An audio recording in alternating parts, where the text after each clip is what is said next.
So, good afternoon and good evening, everyone, and welcome. On behalf of the Davis Center for Russian and Eurasian Studies, I'm delighted to welcome you to the first session of our three-part webinar series, Strategies That Work, Inclusive Literacy Instruction in the Social Studies Classroom. My name is Sandra Grudic, and I'll be hosting today's session and the series as a whole. So this professional learning series is designed specifically for K-14 educators. Each 90-minute webinar focuses on practical, research-based approaches to strengthen literacy development while creating engaging, inclusive social studies instruction.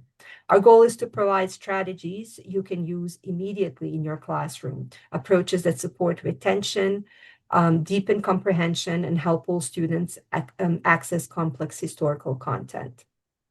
Throughout the series, we will engage deeply with the topic of the Holodomor, the man-made famine in Soviet Ukraine, using carefully selected historical resources to model and practice literacy strategies in an authentic and meaningful context. By grounding our work in real historical inquiry, we aim to demonstrate how literacy instruction and content learning can reinforce one another powerfully. So today's session, which is our first webinar, we titled it Making It Stick, Teaching for Retention in Social Studies Classroom, focuses on helping students retain essential content and build meaningful background knowledge. We'll explore evidence-based strategies proven to support long-term learning and strengthen reading comprehension in the classroom. So while I am hosting the series, today's session and much of the series will be mostly delivered by Nicole Richardson, and she's our literacy specialist. Nicole holds a bachelor's degree in psychology and a master's degree in social studies education, along with 18 additional graduate credit hours in psychology to support her dual enrollment teaching. Over more than 20 years in the classroom, she has taught a wide range of social studies courses, including traditional regular courses, international baccalaureate, advanced placement, and dual enrollment, both in person and in virtual settings. Nicole has worked with students from diverse backgrounds and ability levels, consistently applying evidence-based strategies to support retention, literacy, and critical thinking. She's a member of Ignite, Innovating Group for New Ideas in Teaching and Education, a professional learning community dedicated to innovative, research-driven approaches to social studies instruction. Her commitment to inclusive teaching is also shaped by her experience parenting and teaching her own neurodivergent child, which deepens her dedication to making learning accessible for all students. So before we begin today's webinar, I also want to briefly highlight the two additional webinars in this connected series. The second one is titled Unlocking Complex Text, Practical and Inclusive Reading Strategies. And the third one is Making Writing Manageable, Scaffolding Techniques for the Social Studies Classroom. Each session builds on the previous one, so we strongly encourage you to register for the full series to gain a comprehensive set of tools for supporting literacy in your classroom. If you would like to receive 5 contact or professional development points, contact hours or professional development points, please attend all 3 and make sure your full name is displayed on Zoom so that we can track your attendance. So again, thank you for being here today. We're excited to really begin the learning. So before I say anything else, I'm just going to introduce again, have Nicole say hi to everyone. Do you want to tell them how we want to proceed with today, or you want me to address that? Sure. Either way. So thank you. Yeah, I think we said agreed we'll go through some of the strategies first, and I'll kind of give you a little bit of the background and some brief examples of how you can implement them. And then we can go to our Holodomor lesson plan, and I'll show you kind of how you can lay them out together in one lesson plan. I'm going to focus, like she said, on one part of it today, on the strategies for some of the background knowledge, and then we'll build into reading and writing more in the future workshops. Yes, thank you. And so because this is focused on the Holodomor, but we're planning to sort of really spend more time on literacy strategies and then show you how to apply them to this particular lesson, We do want to make a couple of points. One is we do have a complete unit plan ready, which we will be sharing with you after the third webinar, as well as the literacy and learning. We're in process of tweaking the final points, but it is nearly ready. So we're going to wait till we will present it to you today, but we will share it with you after the April session, because by then it should be in top shape. And then also because we don't want to spend too much time on content, but we will be working with the content, we decided that I'll give you sort of like a brief, a couple of minutes introductory overview about the Holodomor. And again, it's just going to be very, very quick, just to kind of give you the context within which we will work. And then we'll turn it over and begin with the literacy strategies. So just a couple of minutes. And the Holodomor, again, is the famine of the 1932-1933 in Soviet Ukraine. It was one of the most devastating tragedies of the 20th century. And again, we will focus on it to demonstrate these strategies because we found it useful to use the content to actually show how these strategies work. So the word Holodomor comes from Ukrainian words holod, meaning hunger, and motir, which meaning to kill or exterminate by starvation. It refers to the mass famine that took place in Soviet Ukraine under the rule of Joseph Stalin. So we're talking about 1932 and 1933. During this particular time frame, millions of people died from starvation. Most modern estimates suggest that over 4 million Ukrainians perished in less than a year. The famine also affected other regions of the Soviet Union, including Kazakhstan and parts of southern Russia, but Ukraine was hit with particular severity. So, to understand how this happened, we need to look at a bit more broader political context. So in 1929, Stalin launched a radical policy known as collectivization. The goal was to transform the Soviet Union from a largely agrarian society into an industrial superpower. Private farms were forcibly consolidated into collective farms, known as kolkhozes. Peasants were required to give up their land, livestock, and tools to the state.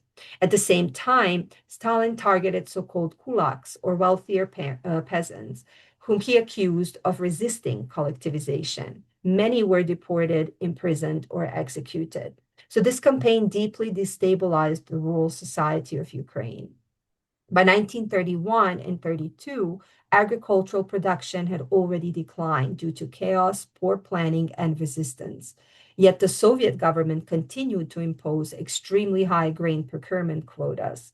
Even when harvests were poor, officials were ordered to confiscate grain to meet state targets. So large amounts of grain were exported abroad to finance industrialization, even as famine conditions developed in the countryside. In Ukraine, the situation became catastrophic. By mid 1932, entire villages were running out of food. Soviet authorities did not reduce quotas. Instead, they intensified enforcement. Villages that failed to meet grain targets were blacklisted. All goods were removed from local stores. Trade was suspended. Additional food searches were conducted, and even seed grain for the next planting season was confiscated. So in late 1932 and early 1933, the government introduced internal passport controls that prevented peasants from leaving famine-stricken areas and regions. When starving villagers attempted to flee to cities or other republics in search for food, they were stopped, arrested, and sent back. Ukraine and the Kuban region were effectively sealed off. Starvation spread rapidly. Contemporary reports and later testimonies describe entire families dying in their homes, children abandoned in cities in desperate hope that somebody might feed them, and cases of cannibalism born of extreme desperation. Many deaths were never officially recorded. For decades, the famine was denied by Soviet authorities. Discussion of it was suppressed. It was not until the reforms of the late 1990s that open acknowledgement became possible. After Ukraine gained independence in 1991, research intensified as archives were opening. So today, historians continue to debate a central question: was the Holodomor an example of genocide? In 2006, the Ukrainian parliament formally recognized the Holodomor as genocide against the Ukrainian people.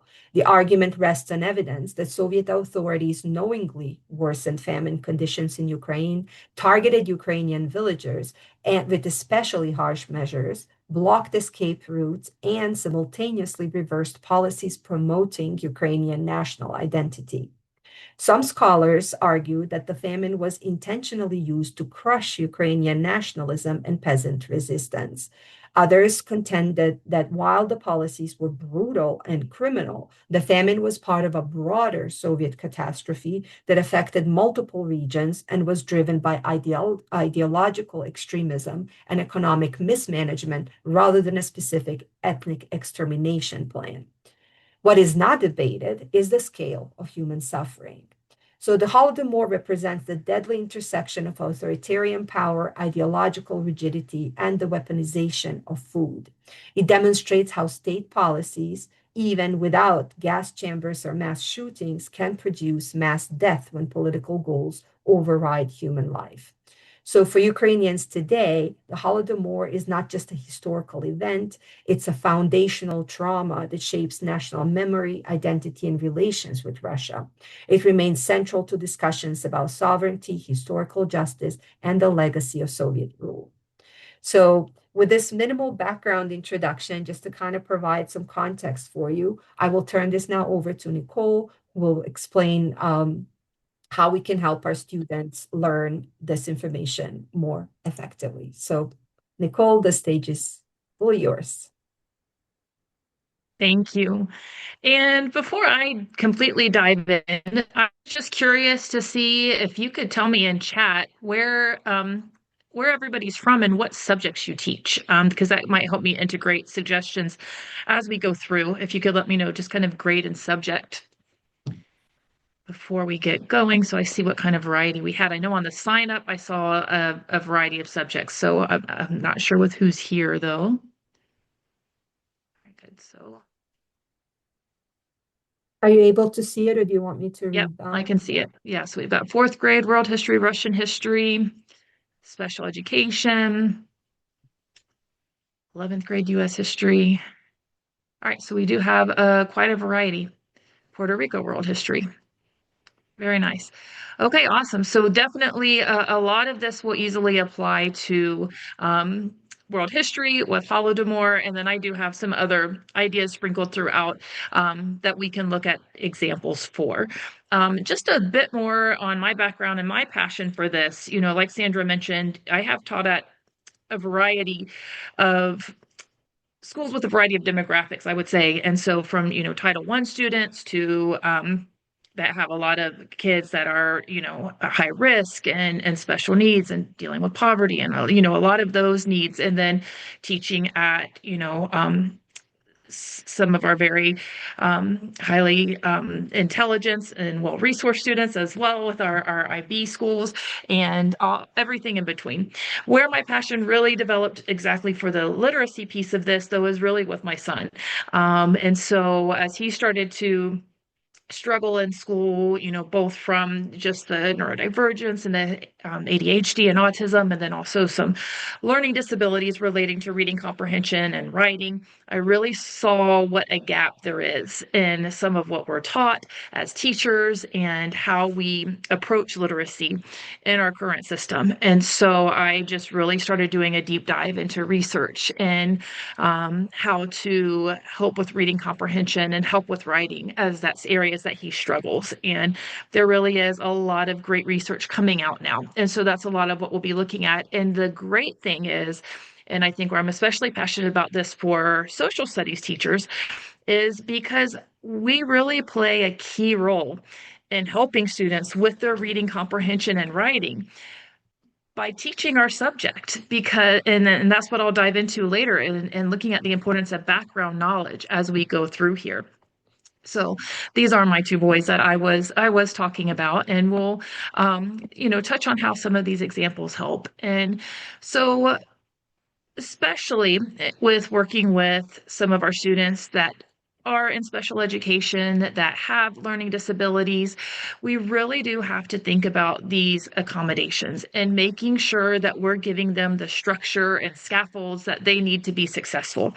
I think sometimes, there's some resistance for teachers where they may feel, for students in general, well, they should know this by this point. They should know how to write. They should know how to read. They're in 10th grade. And sometimes there's this resistance to providing these accommodations of, are we babying them too much? Are we giving them too much support? And I really think that's the wrong way to look at it, because what happens when we don't give kids these support is they miss out on learning opportunities. And that's where my concern started coming in with my son. As he's getting into fourth and fifth grade, they're starting to do a lot more reading to learn. Well, when you have a disability for reading comprehension and now you're having to read to learn, you start to see the snowball effect, because now the reading comprehension is going to get worse, because he's not going to have the background knowledge, because in social studies they're giving him a Cornell note chart or something to fill out for notes and having him read it and complete it, and it's going to go right over his head. But then when you give the appropriate scaffolds and the accommodation, he can absolutely learn it, and he is very bright and can retain that information, and he likes learning. But the second you just stick that book in front of him because of those disabilities, he's going to shut down and miss out on that learning opportunity. There's a lovely girl on social media. If you look up Jordan Summer Shirt Project, she's an individual that has autism and oh my goodness, I'm blanking out on the word right now. Not dyspraxia. With her verbal, but additional troubles with verbal. I'm blanking out on the other disability. But her parents talk a lot about, she's 24 years old now. And they were really concerned when she graduated high school about what her future was going to look like. She was very limited in what she could do. And so they said, well, let's, for a summer project, let's try to open the shirt shop. And they didn't even know. They were just hoping she could help roll the shirts, put them in the envelopes. And as they started this business, it took off, and she's absolutely thrived. When I've seen them post videos of like when she started versus now, it's astounding to see. And her mom often shows the supports that they give her, simple things they'll give her to help her with packing their envelopes and rolling the shirts to make it easier for her. And she's just flourished there. And so one thing that she said was, don't look at a future opportunity and say, if I do this today, I'm going to hold them back from a future opportunity. If they can't conquer independence today, the future opportunities won't come. And that's really where I was at with my son, and wanting to provide these additional scaffolds and resources, because like I said, he loves to learn and he can learn, but he needs those support or he's going to miss out on those opportunities. And that's what these strategies will hopefully help you do in your class. These are a couple of the books that really inspired a lot of the activities that I'm going to be doing today. These have both been really useful. This one's, really presents a lot more ideas for activities and lessons to do with your class. This gives a lot of more of the background research, and much of which I'll be presenting today. And we'll touch on this more as we go along. So a lot of the research that she talks about in this book and from other studies that I've pulled looks a lot at the importance of background knowledge for literacy. And so it really is that once you get past the early, phonics and the orthography and the basics of learning those letter sounds, when you're getting to the comprehension, a huge part of that is their language comprehension and having that background knowledge. And so we can really increase background knowledge increase literacy and reading comprehension by working on background knowledge. And the thing is, there's so many ways we can build that. So you don't have to be sticking them with a book to read on their own to do that. You can present the background knowledge in so many different ways. And then when they go to sit down to read, they're going to have that to draw from. And that's going to help them find main idea better. It's going to help them inference better. It's going to help them do all these things we ask them to do for reading. When they have the background knowledge, it becomes a whole lot easier. And so a number of studies support the idea that knowledge is a key factor in comprehension. And so that can be general academic knowledge and vocabulary, familiarity with complex text. There's a lot of things that it can help with. we'll touch on some of this more in our reading workshop next time. But a lot of the research is showing that it's not even as much the skills that's important as the background knowledge. And the important thing is, and this is where social studies comes in, is that these skills need to be taught in the context of rich content and in the context of social studies and science and these other lessons, not taught in isolation. So a quote from Natalie Wexler about this benefit was, any knowledge building curriculum will incorporate skills and strategies. The difference is that instead of trying to teach a particular skill, using a text chosen for how well it lends itself to demonstrating the skill, the focus is on the text or the topic, and skills or strategies are brought in as appropriate to help students think about the content.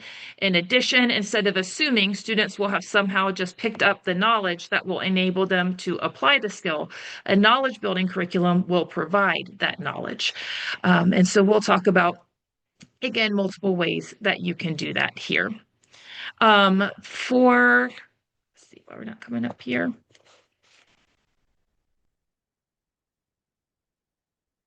Okay, we'll skip to here. And then also, this goes beyond just there because some people would think, well, they're more intelligent, so they know more, and so that improves reading comprehension. But even outside of that, you see this effect. The benefits of background knowledge do not exist because people who have more knowledge tend to be more intelligent and therefore better all-around comprehenders. Even after researchers controlled for the effect of intelligence by means of a nonverbal intelligence test, they still found a strong positive correlation between comprehension and general knowledge. And there are studies she talks about in her books where they're even looking at comparing two doctors and having them read text, from each other's fields. And you see the same effect, that reading comprehension, their inferencing and retention is all higher, of course, when it's something they have the background knowledge for. So that's a lot of what we're going to look at today are some things that can help build that background knowledge, which is going to help reduce their cognitive load when they're reading. One thing that you've got to think about as our kids, look at some of the texts that we have is that puts a huge load on them and what they're trying to juggle in their brains. So cognitive load theory is this idea that our brains have a limited bandwidth for processing new information at any given time. So if they're having to concentrate on, the reading comprehension, they have no idea about the background of what you're talking about. They don't have a context to put it in. That's all increasing that cognitive load on them, which is going to decrease their ability to learn and retain that information. And so by building that, that's a lot of what we're doing. So here's some of the learning science resources that she recommended in her book. I have not looked at all of these myself. I will tell you the Learning Scientist website I know is fabulous. I've actually got a few of their things in my slides we'll look at today. The Science of Learning newsletter, I've looked at some. I've read, haven't read the book, but I have read other research by Daniel T. Willingham, and he's got some fabulous research on cognitive learning science that you'll find really useful if you're interested in that kind of thing.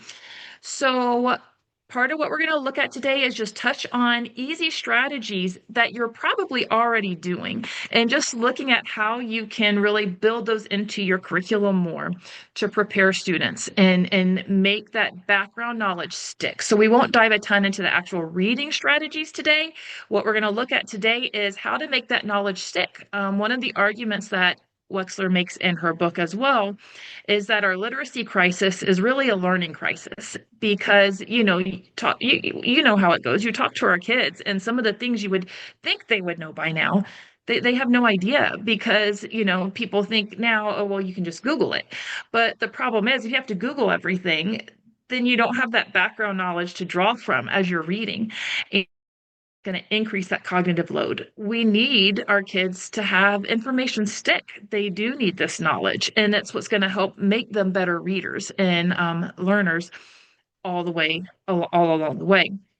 So today we're going to focus a lot on strategies to really help that background information stick. So as you're presenting information in class on any subject, and these really work across the board for any content area, how can we get that information to stick in our kids' heads so that they're not forgetting it as soon as they walk out the door?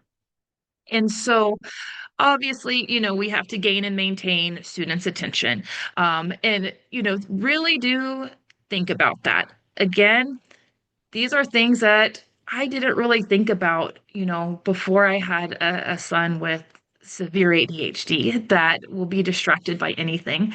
But really thinking about, reducing distractions in the environment when you're really want that learning going on, and even the busy environment, reducing the wall clutter and things like that, all of which can help students focus more. Then breaking down content into manageable chunks, that's part of what we'll look at when we look at the lesson plan today. I'll show you how you can break up the lesson and intersperse these activities to help boost that comprehension. Offer clear models and expectations before expecting students to complete work independently. And then some of these I'll just kind of go through and present examples as we go.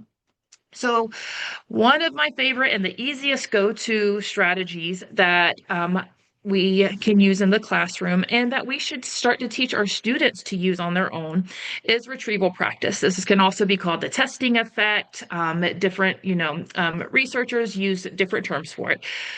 Basically, it's just checking that prior knowledge. And there's, so many ways that you can do that, but doing this frequently, having, quick low stakes quizzes throughout a lesson, anything to get them to retrieve and process that information. And this is what you can also tell a lot of your students. We get those students sometimes that are very hard workers, and they are, spending hours reading and highlighting and copying down every word from the textbook and things like that to try to study. And then they're still failing the test and they're still struggling and they don't know why. They need to use retrieval practice. They should be quizzing themselves, testing themselves on the information that they're trying to study. That's what makes it stick.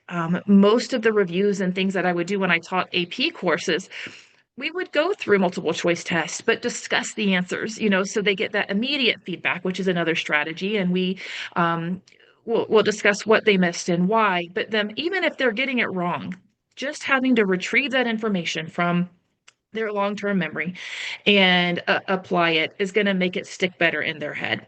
So the more you can kind of integrate that throughout your lessons, the better. It's going to help reduce test anxiety for a lot of students. It's going to also prevent overconfidence. Sometimes you have those kids that are like, oh no, I got this, I know this. But then they get the test and they're like, you ask them the question. Retrieval practice helps with that. It helps them see what they know and what they don't know so that background knowledge will stick. Few quick examples for how you can practically apply this in class. You can test previously learned knowledge with, again, low stakes quizzes throughout. You can use things like Kahoot or Nearpod, or I'll show you Lumio today is one I use. Or in the classroom, I would often go old school with whiteboards and get the whiteboards and let them write on those with markers and do quick retrieval practice like that. And that's great because with that, you can do it on the fly. So if I felt like the kids were kind of starting to zone out, I'm like, hey, get out the marker boards, and we'd start doing that and get some retrieval practice in there to get them engaged again. There is a ton of research to support how this boosts student retention and engagement for students. So these are just a few examples. I'll show you Lumio later, but like for psychology is my primary subject that I teach. So this is one where they can move the terms we went over for just defense mechanisms and match it to different pictures that represent it. This is also giving them the, kind of dual coding to have that visual and verbal information to help remember the vocabulary. Same thing here. They can drag and drop and label the terms. And so these are quick things you can mix in the middle of your lesson at the end to boost retention. And I'll also show you other examples in our Holodomor lesson. Graphic Nicole, organizers, really organizing information into graphic organizers significantly boosts retention. And that can be teacher aided, like using them for your notes and helping them complete them, or it can be something that they fill out on their own later. But putting it into that organizer gives kids that visual. Again, for a lot of your kids with, ADHD and autism and these different disabilities, they just need some kind of structure to help them know where to begin. And giving them this visual to look at the graphic organizer to know where to start can help them organize their thoughts, helps them see connections better. And it's going to, again, just boost that retention. So again, using tools like Lumio, Nearpod, Pear Deck, or of course, paper and pencil as well. There's so many different ways that you can utilize these. Again, I'll show you Lumio today that I do these on. This is one I use for students looking at different psychological perspectives. I'm just going to go through some of these quickly to give you ideas. Of course, Venn diagrams are always useful. Again, have students do them on their own or give them fill in the blanks or give them sentence stems, or this one on Lumio, they can drag and drop to the right spot. There's so many ways you can build it in depending on the level that your students are at. So, and a lot of times I'll have, different slide options for different, kids or different parent classes that I can jump to depending on their ability level and what they might need. But just giving that, I wish this one would show up. This is another, um, Nicole, yes. I just wanted us to, or you to mention, or me to mention, that with the lesson that we will be providing, there will be examples of these activities on Lumio, which she will demonstrate, and you can subscribe or not subscribe, but register for it for free to use it. But we will also have the same activities in the old-fashioned way, sort of pen, paper, pencil that you can print out. So all resources that she's demonstrating, you will have access to. Just wanted to put this there. And then another one, and again, we'll look at more of these in the Holodomor lesson, but simple visual cues. So instead of having what I have right here, which is a terrible example on these slides, because I just put the text, but using arrows and different colors for keywords and bolding the terms is very useful for kids. And I think I also would want to highlight it needs to be purposeful. You don't want a lot of clutter. Sometimes a lot of my slides, I do a basic white background and black slides or something just to give that simple contrast, not too much busyness, because especially a lot of your kids with special needs, they're going to be fixated on that one little picture off in the corner. And if it has nothing to do with the content or not going to really help them understand it, then they're going to lose it. But really using the colors and words and arrows to help draw their attention to key connections and the key words that they need to notice can be very effective, and mixing those throughout. So again, just some examples of how you can do this here for mine, teaching operant conditioning. This is a topic a lot of students confuse. So just getting them that idea of behavior leads to the consequence. And then also looking at positive and negative reinforcement and punishment. It's a commonly confused topic. So highlighting these, red, where is the behavior increasing or decreasing? Is the consequence, and really giving them that visual can help them make those connections. Okay, here's the chart that wouldn't show up on the other one. So again, this is something I've used it in notes before where I have a completed one they can fill in, or I have an activity where they can fill it in and explain it to me. But giving them that visual is far better for something like this, where they can see the difference between them than just having it written out in an outline for notes. And you've got there kind of both the color and the graphic organizer. So a lot of these strategies will overlap a lot. Interleaving is another key concept in the science of learning that's been shown to be very effective. So involves mixing up or interworking different concepts, maybe from different content areas or different units or modules within your course. And it really helps to increase student understanding and then retention. Sometimes students kind of think they're understanding it while you're talking about it, but then you move on to the next topic and the next module, and then they're mixing them up and getting them confused. I know I see this with my son with math a lot. We'll be doing fabulous on one unit. He's acing it, doing well. We go the next unit and then we go back and review a problem and it's like gone and he's mixing the two up. So then when we mix problems together and I mix the multiplication and the division and the fraction and the decimals all in one worksheet and we practice what you do with which, that would be interleaving. And then that gets it to stick more because he's looking at, oh, wait, which one am I, finding the reciprocal? Which one am I doing this? And when he's having to do that comparison, it makes it stick better. So in history, you can have them comparing different, about different points in time, and comparing events and making connections between them and looking at differences and comparing and contrasting it will make it much more useful. This is especially helpful for similar concepts that students tend to confuse. So again, this can go back to Venn diagrams, looking at the comparison charts, finding different again, just like compare and contrast, or how one event leads to another, or how they might relate together can all be useful. Some examples of how you could use this for the lesson on Holodomor. We did not have this as part of our lesson plan, but this is something you could do in future lessons to have students kind of look at like the Holodomor and comparing it with the Holocaust and the Armenian genocide. And I know some English teachers have to teach genocide sometimes for background knowledge for some of their books.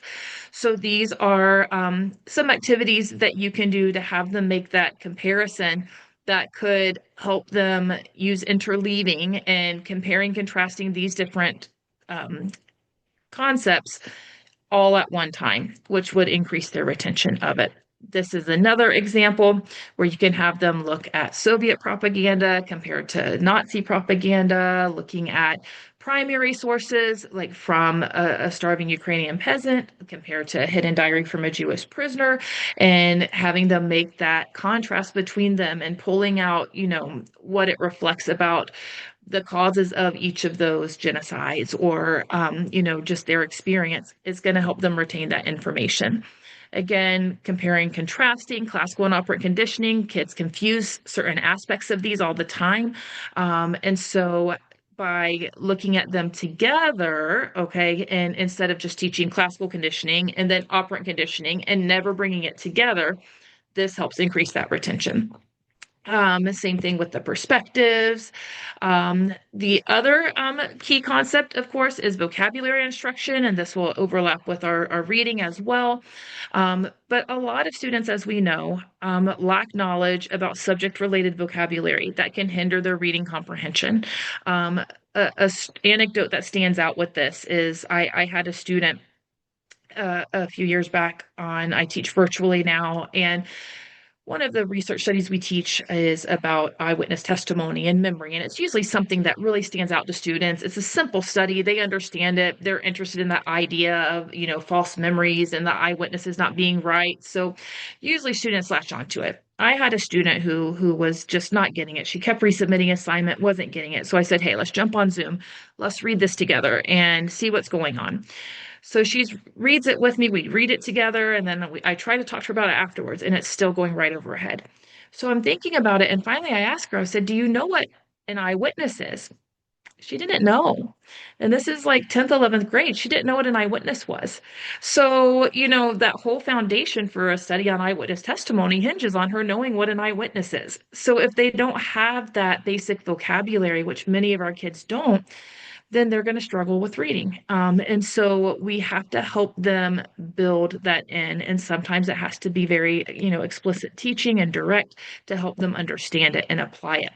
So teaching some commonly confused terms before your lesson is going to really help teach their retention, including those images to help it stick and things like that. But bringing it up, especially if there's commonly confused words that they're going to struggle with. And I'll show you some examples of this in our Holodomor lesson. I know we have in our Module 1 unit in psychology, they hear conscious, conscience, and conscientious. So that's super confusing for a lot of students that aren't familiar with any of those terms. So, I have a slide just for that where we look at, okay, wait a second. Some of them don't even realize they've heard 3 different words. They just think it's been the same thing all the way through. And that gets into other struggles that our readers can have early on with just the phonological sounds and hearing those differences and understanding it. So giving it to them very explicit and direct and with the explanation and pictures and applying it is going to really help that stick in their head. Same thing, helping them understand stimulus response relationships and classical conditioning and breaking down cause and effect before teaching unconditioned stimulus and unconditioned response, making sure they understand those basics first. And these are just other vocabulary ideas and giving those pictures that go with it. Um, Please feel free, and I'm going to show you the Holodomor lesson in just a moment, but please feel free. I forgot to say, if you have other questions, don't hesitate to jump in and ask. I do not mind at all. Um, some other couple other things here. I'm not going to show all of these, but let me just touch on these quickly. Pretest can also be a way. Where did this go? Okay, so both pre-testing and post-testing are helpful. It can kind of, and this can be short, give kids a few questions really quick at the beginning of class just to see how they do. And that can kind of spike their interest, help them know what to look out for, what they need to be paying attention to in the lesson. And so that is another important strategy. And then the last thing I was going to mention before I show you the Holodomor lesson, and I'm trying to find where these slides went to. I thought I moved it up here, but it's see, is looking at elaboration. Did I pass? Elaboration is basically making connections between content. That's going to be giving real life examples, connecting it with something you've already learned before. It's just something else that is going to help that information really stick in their brain. These slides just disappeared on me, but I'll just explain it.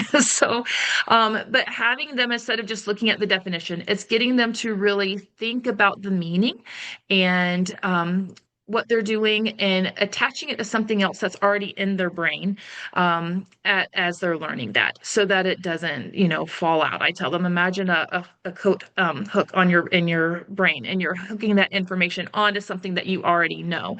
And again, that's why background knowledge is so important, because you have to have something to hook it on for them to make it stick. And so when kids are missing that background knowledge, they don't have as many hooks to make that knowledge stick. And so that's going to be a hindrance for them. Any questions before I jump into the Holodomor lesson? All right. Anything I missed, Sandra, you think I should touch on before then?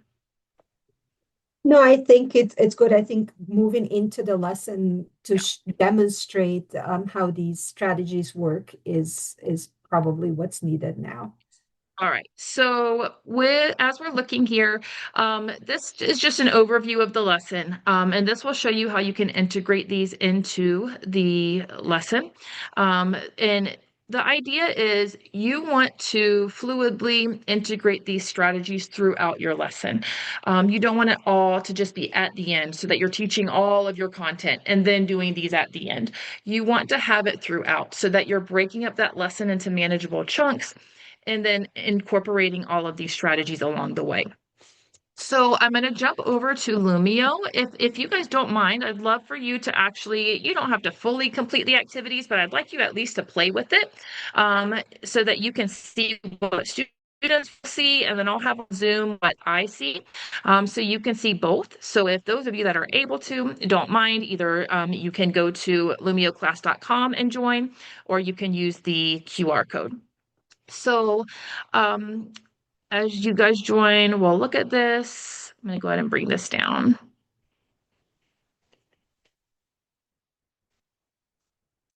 All right, so this example here, let's make sure I'm on the right one here. So these are some things you can do for vocabulary preview. Now, depending on your students, there's different ways you can do this. But some terms that come up in the Holodomor content is talking about grain acquisition and requisitions and quotas and things like that. And so, get in the habit of looking at your reading and your content and thinking of what are the words your students are going to get stuck on. So I think for a lot of us, we can pretty quickly know, yeah, they're going to struggle with this word. They're going to struggle with this word. Try to pre-teach some of those words before they get there, or see, um, use it to assess their background knowledge with it or something, but make those connections. So what you can do on here, so to do this activity, you're going to pull down to the term on the left, and then you'll pull the matching definition on the right and put it here. So let's see, where do I have it? All right, so you've got for quota, and then once they match them, they'll go together right there. So, and play with some to purposely get it wrong too, so that you can see. So just kind of do some randomly so that you can see how they pop back. And I'm going to show you too as the teacher to see the photos better. And I think this is an important part too. You can click on the little squares so they pop up bigger. And the pictures, of course, having that image is going to really help that information stick when they have both the visual and the verbal code, the example, which is elaboration, all of that is going to make that information stick. So have some of you completed some of it yet?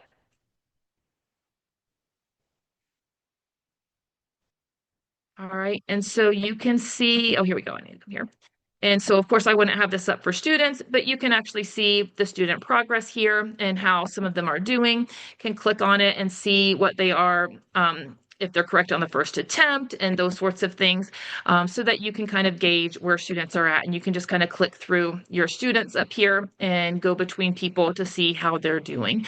So that can also help you with giving that immediate feedback, which is another important strategy in the science of learning, and helping that to stick. So, Nicole, um, yes. do you want to tell people who don't know what Lumio is about Oh, yes, Lumio? I'm sorry. So yes, so Lumio, we can share the link with you. And I should have pulled that so we can put it in the chat. But it's like a Nearpod or Pear Deck, an interactive online tool that you can use. Let me just show you kind of quickly here what it looks like from not being in the presentation. I find this one, though, far more user-friendly than Nearpod or Pear Deck. This one, for one, it's free. Um, Nearpod and Pear Deck charge you to use a lot of their premium features. Lumio charges you for space eventually, but I know, like for my other account I use for my classroom, I've got quite a few slides in there and I haven't run out of space yet. So you get a good bit of space for free. So they have a number of templates that you can use and different things like that. You can see here, this is my library where you can see um, have your individual slides and how they are built. So you can add and change, whatever you would like to in the slides. They have some, hold on, that's not what I meant to click. They have some that are, again, their templates and pre-made activities. I really just prefer using a lot of drag and drop for mine. It just gives me more flexibility. The one that we just did is one of their pre-made games that they have on there. But you can have that choice. We'll look at some others where so this is kind of what it looks like as I build them. You can add, just like it is really with Google Slides, but you can kind of see all the options you have here to add a slide. Something else that I love about this is you can actually import a variety of resources. It doesn't just have to be slides. You can actually import a full PDF in here. So if you've got something that's not fitting on a slide or you want a more extensive graphic organizer or something, you can insert the whole PDF and do that as well. But like these are some of their game-based activities. This is like responses, multiple choice, true, false, those sorts of things. Just kind of a shouted out whiteboard they can put things on. They've got graphic organizers for activating prior knowledge and different manipulatives and all sorts of things that you can use and play with in there. So definitely a great resource. But just to add a new page, if you want to do your own drag and drop, you can just get that blank slide and throw stuff on there and you're good to go. So any questions with that before I keep going? Again, please just jump in and let me know. Don't hesitate to ask.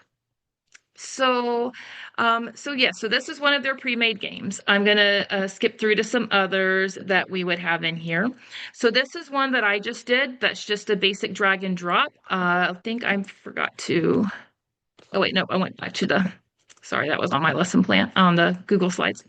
I put examples within the Google Slides for you to see as well. Here's another example of how you can use this. Oops, sorry about that.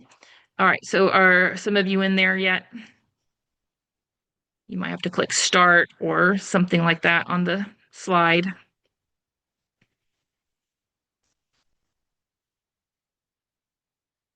So this one, I think you have to answer the questions and just kind of, if some of you can just even just click random answers again so you can see what it looks like with what students get right and wrong.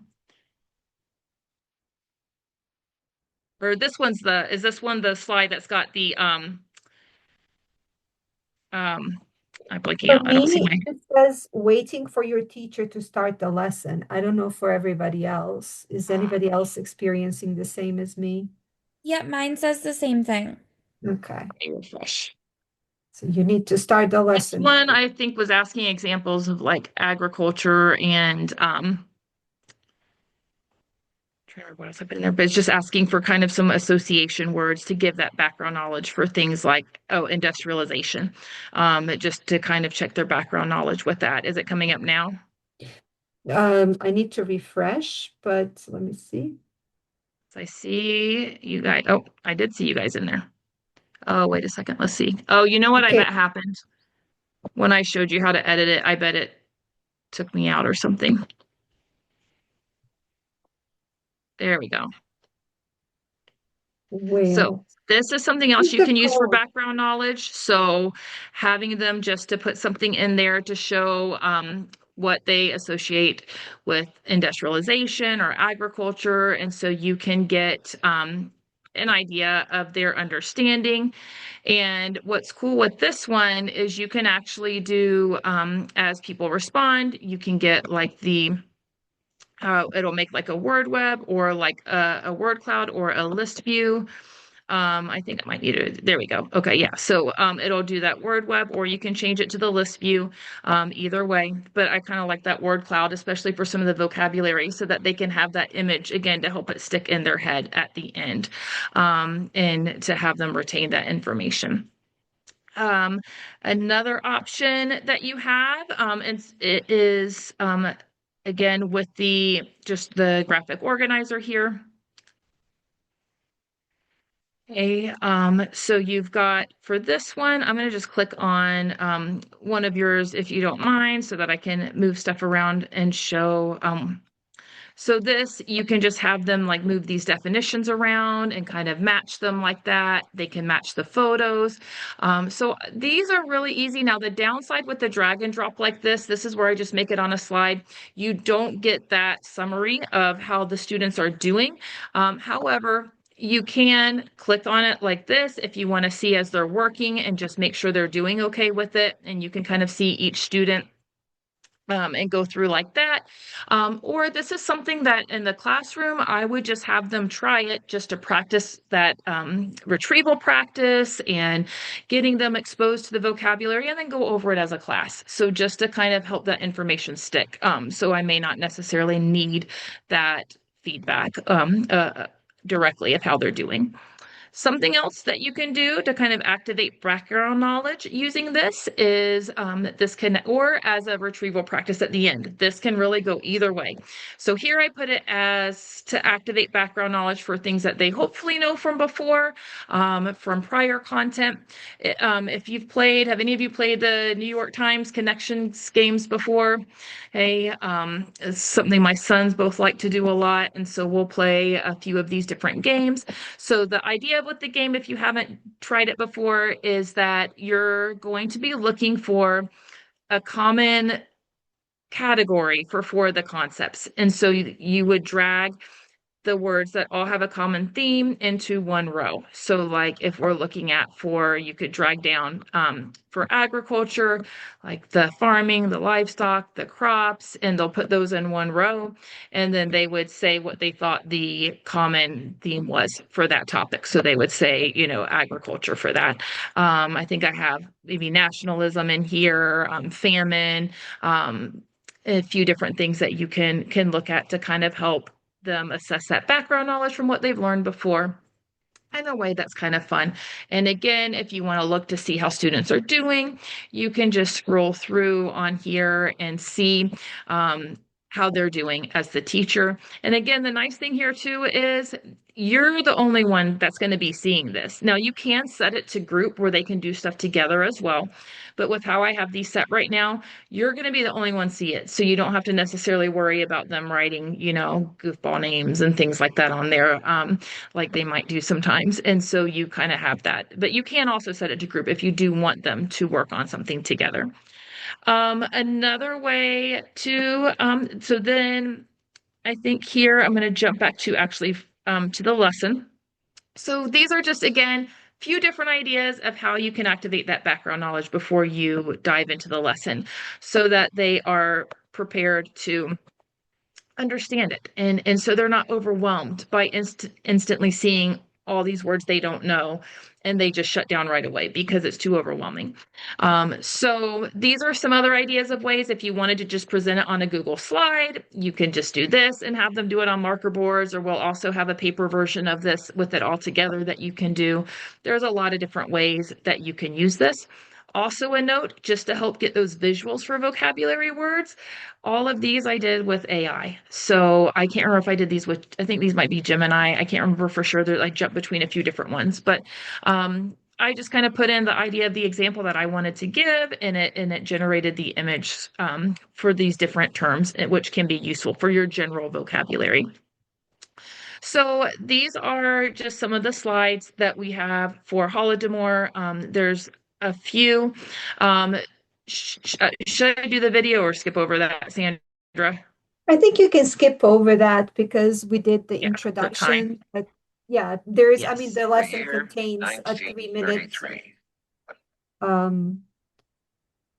There's just video clips throughout the lesson. This first one's like a video overview to kind of get the kids' attention, and you kind of want them to help them get an idea of where we're going with this, but also hopefully to get them really wanting to know more of how did this happen, how could this happen, and really get them tuned in and ready to learn about the events that led up to this. And then we have these video clips scattered throughout with survivor testimonies and things like that to help make it, really resound with them and make it real for them. But also gives them that multisensory presentation, which is something else that's important for a lot of our struggling learners, is to be able to see it and to hear it and have those different modes of learning. After watching it within the lesson, this is something to get them talking about it and engaged in the lesson. Again, we want them to make connections. This is going to be pulling in the elaboration and making connections between different things that they've learned before. I know sometimes after you show kind of troubling content on videos, there's just that silence after you watch it. So this is just a simple way to give them options of what they can get discussion going. This is examples we talked about of some of those visual cues. So again, just keying them into the big ideas here in bold, the red arrow, and having this throughout. This part of the lesson is just giving a kind of timeline of events leading up to Holodomor. And so we're kind of trying to utilize some of those visual cues throughout the lesson to help them know what they really need to focus on, because a lot of kids will get overwhelmed in those details. And so it's really useful for them to see something like that so that they know what to look at within there. So stopping again throughout the lesson. So we kind of touch on collectivization, industrialization in here. I'm going to come back to Lumio and show you, this is just another one. So I got out of order, so we'll jump down here. Okay, so for this one, you can just gonna drag them up and it's gonna pop like that if it's wrong, and it'll take it in if it's correct. Okay, and then again, you can see the student progress here. So you can see like where they're at, how much they have complete, and how they're doing with it. And then you've got the class overview that you can see as well. Um, oh, let me change it to show results here. And so you can get an idea of, the correct and incorrect answers, the most frequent answers. So you kind of, if you need that data to give feedback, to review topics that they're struggling with, this gives you a chance to give that immediate feedback that you can do. You can also export results on here. So you can kind of see like what they got incorrect, what they got correct, and so that you can review that content with them. Then this is another way, again, that you can do it in class or even on paper if you wanted to print something and have them do this, or you could have them draw the chart and they could do this on their own, same concept. So there's just a little bit more wrapping up some of this timeline for the first part of the lesson. Then again, comprehension check, getting that retrieval practice and discussion, the immediate feedback, some of the elaboration connections. So in class, sometimes I would just have it on my slides like this. We can do marker boards. They can hold up the marker boards. Lumio also has this option for multiple choice questions. So you guys can look at Lumio again for this. And as a side note, if I were teaching this in my classroom, I would have all of my slides in Lumio as well, so that I'm not jumping back and forth. So you can just put your plain slides in here as well, so that you can just scroll through.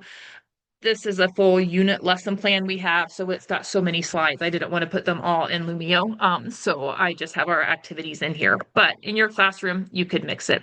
So again, you can see live results for how they're doing on some of these, what they're answering. So once again, if you want to give that immediate feedback, then you can do that. And that way you can talk about the answers and how they're doing, and make sure that they're understanding the content. But the idea is breaking the lesson into chunks so that it's not overwhelming them, and doing that retrieval practice and making sure that it is sticking all throughout the lesson, not just at the end. So these are another activity we had was this interactive timeline. So if you weren't able to use the devices for this, you could do it on paper and print this, and we'll have a copy for you. And you could have, students cut the things to move over to the right thing. I'll show you a version on here for how we can do it on Lumio. It is small, so it would work better on a computer. It might be hard to see on your phones, but you can kind of see here, okay, what this looks like. Okay, and so the students, this is exactly like what was just presented on those slides that you just went over. So this would be kind of like your final a formative assessment still here. I mean, I guess you could make it summative, but at the end of the first part of the lesson, this is kind of part one. So you would just be looking and dragging the events to where I'm just kind of doing it randomly right now, but to where they would be at in the timeline. And again, this goes right along with their notes. It's not meant to be super hard and higher level at this point. We're just wanting to get a little bit of that retrieval practice. We are building up to higher level when they get to the reading and writing portion later. So then you have our part two, which is really going to be getting into more of our reading and writing part of the lesson. Well, some of it doesn't. Let's see here. So we've got, this is giving the actual event. So the prior lesson was the background context. And then here you're getting into some of the actual Holodomor research. Most of this, though, I think is going to touch more on what we'll look at in the reading lesson. The only other thing I have here is looking at cause and effect. I had this later in the second part of the lesson. Again, you can do this as just the graphic organizer and let them match. if that's what they need, or you can do it with the let them actually just type it in. Again, depending on the level of your students and what their, think their ability levels are. They can also just click the A over here and then they can, type on the screen and do that and come up with the effects on their own. So there's a lot of flexibility with how you can do these.